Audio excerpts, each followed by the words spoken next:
Cinayət Məcəlləsində sülh və insanlıq əleyhinə cinayətlər, müharibə cinayətləri, habelə terrorçuluğu maliyyələşdirmə ilə bağlı maddələri ilə və digər ağır cinayətlərdə təqsirləndirilən Ermənistan vətəndaşı Ruben Vardanyanın barəsində cinayət işi üzrə açıq məhkəmə iclasında yekun məhkəmə qərarı, hökm elan olundu.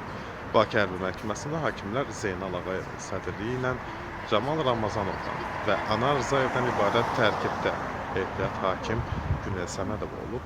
Keçirilən məhkəmə iclasında təqsirləndirilən şəxs bildiyi dildə, yəni rus dilində tərcüməçi, habelə müdafiəsi üçün dövlət hesabına vəkillə təmin olunub.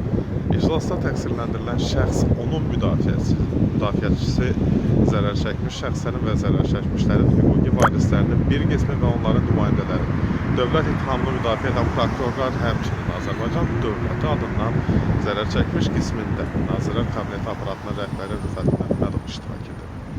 Hökmə əsasən Ruben Vardanyan qəti olaraq 20 il müddətinə azadlıqdan məhrum etmə cəzasına məhkum olunur.